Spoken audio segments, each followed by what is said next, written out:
আমাদের SP sir বলছে রাস্তায় একদম জ্যাম স্যার একদম কক্সবাজার হচ্ছে ওদিক দিয়ে ওই যে আমাদের বসেন বসেন বসেন, ভালো কথা বলতেছে, বসেন, না বুঝে হই হই বসেন। আপনাদের জেলার এসপি সাহেব, পুলিশ সুপার আপনাদের জেলার এসপি সাহেব হাইওয়ের, উনি এই যে লোক পাঠাইছে পুরো কক্সবাজার জেলা গাড়িতে ব্লক। আমি তো শহর থেকে আসছি, আমি কক্সবাজার শহর থেকে আসছি, আমি দেখেছি এই ছেলেপেলেরা যদি ধাক্কাধাক্কি করে আমার গাড়ি না আনতো, ফারুক ভাইয়ের গাড়ি এখান দিয়ে ঢুকতো না। তো এসপি সাহেব আশঙ্কা করছে যে অনেক ঝামেলা হতে পারে, এজন্য যারা যত্রতত্র গাড়ি পার্কিং করেছেন তারা যেন গাড়িগুলোকে সরায় ফেলেন, এই ঘোষণাটা আসছে ওখান থেকে। এজন্য উল্টাপাল্টা যদি কেউ পার্কিং করে থাকেন, রাস্তায় যদি কেউ জ্যাম লাগায় থাকেন, নিজ দায়িত্বে আপনি আপনার লেনে থাকবেন। ঘোষণাটি শেষ হলো। বসেন বসেন বসেন। কি হয়েছে ভাই, তোমাদের জায়গা নাই? প্রজেক্টর দেন নাই ডানে ভাই? প্রজেক্টর ওই পাশে মাঠের ওই পাশে আছে, বড় একটা মাঠ আছে না, ওখানে প্রজেক্টর আছে, ওখানে যে বড় স্ক্রিনে আমাকে দেখা যাবে, ওখানে যাও, ওখানে আমি আছি, চলে যাও।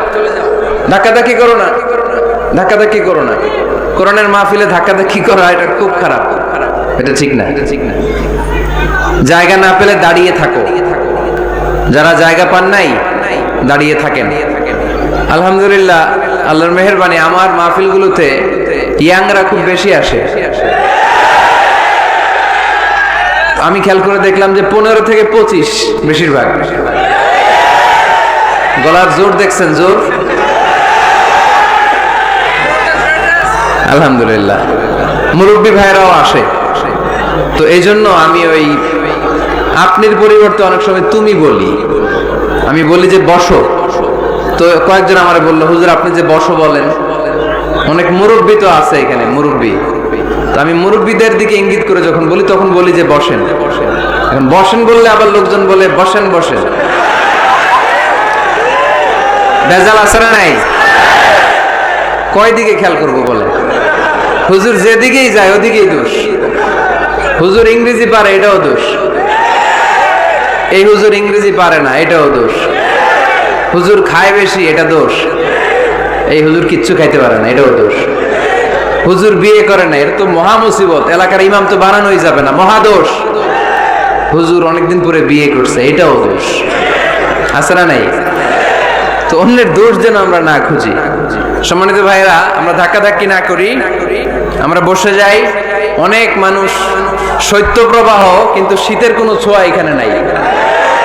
এত মানুষ হয়েছে, সাফোকেশন হয়ে যাচ্ছে।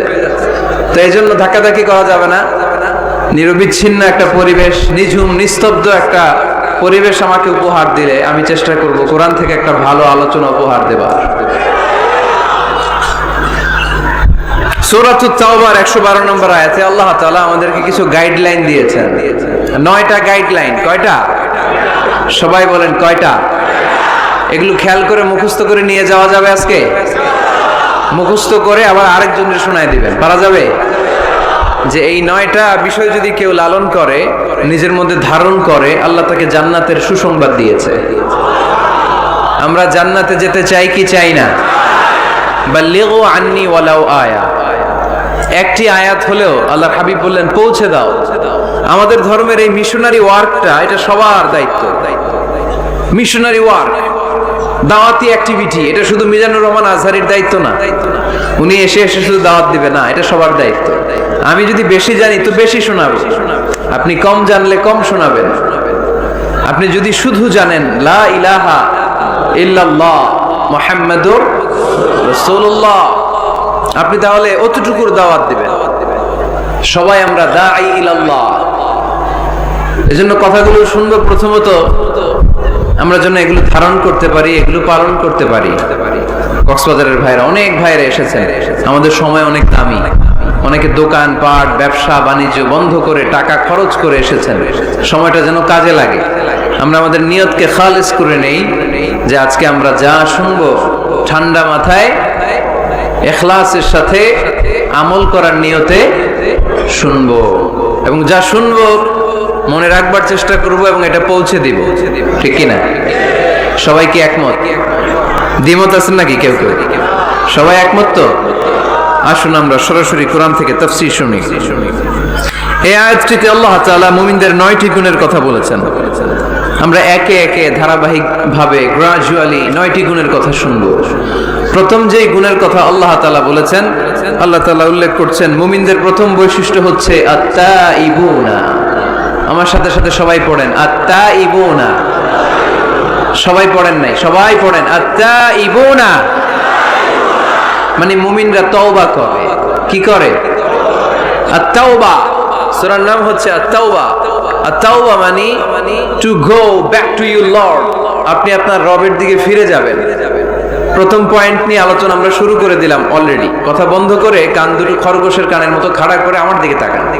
আত-তাইবুনা, মুমিনরা তওবা করে। আত-তাওবা জোরে দিতে হবে। আত-তাওবা মানে হচ্ছে আর-রুজুউ ইলাল্লাহ। আর-রুজুউ ইলাল্লাহ, আল্লাহর দিকে ফিরে যাওয়া।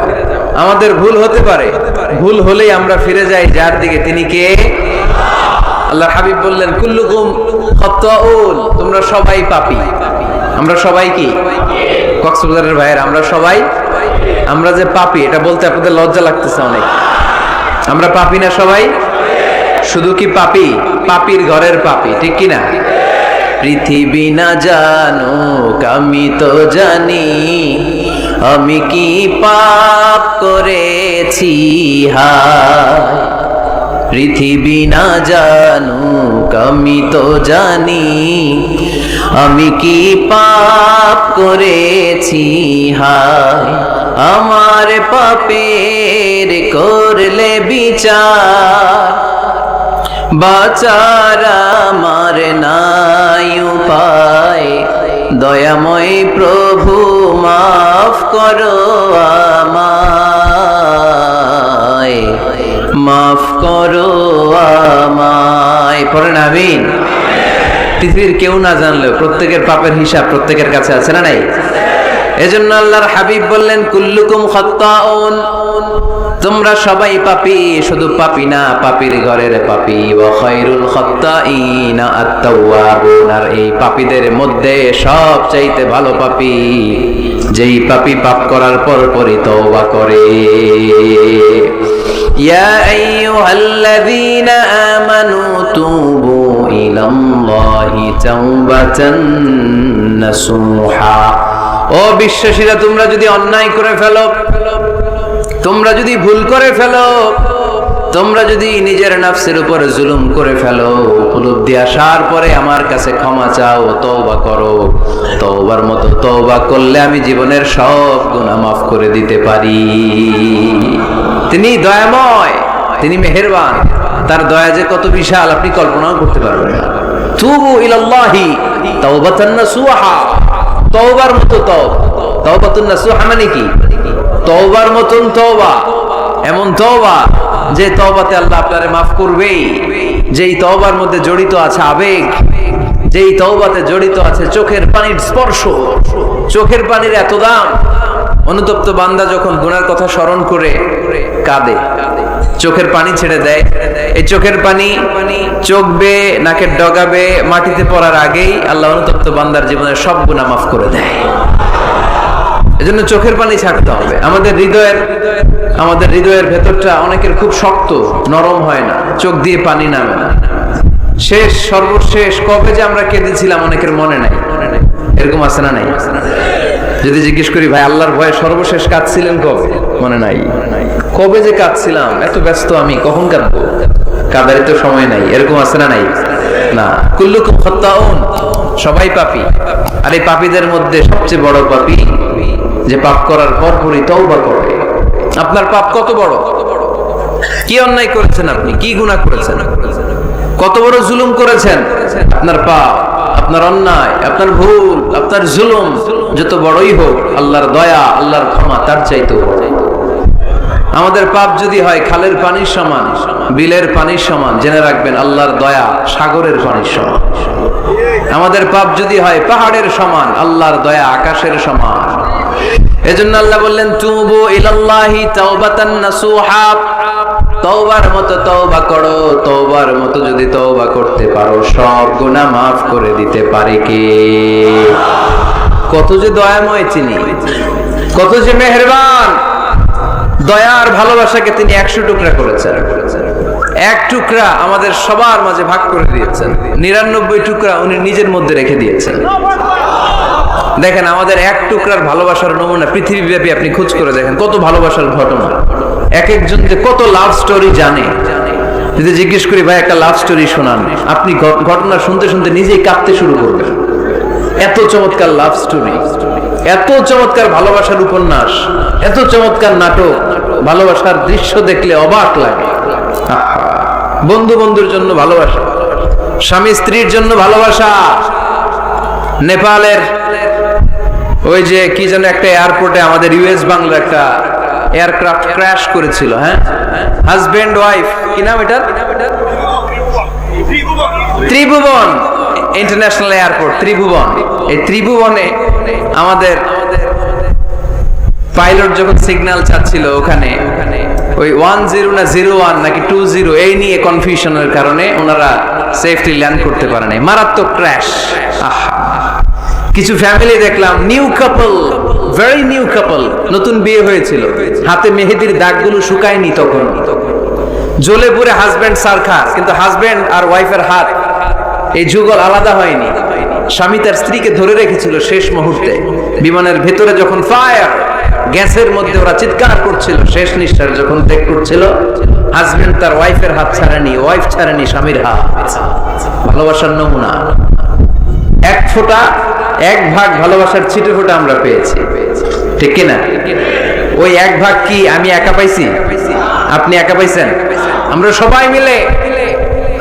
আমি পত্রিকায় একটা রিপোর্ট দেখেছি, আমি প্রায় বলি, বন্যার পানিতে পানি খেতে খেতে মা জীবন শেষ, কোমর পানি, গলা পানি, নাক সমান পানি, পানি খেতে খেতে শেষ, কিন্তু বাচ্চাটারে বুদ্ধি করে বালতির মধ্যে এরকম চেপে ধরে রাখছে,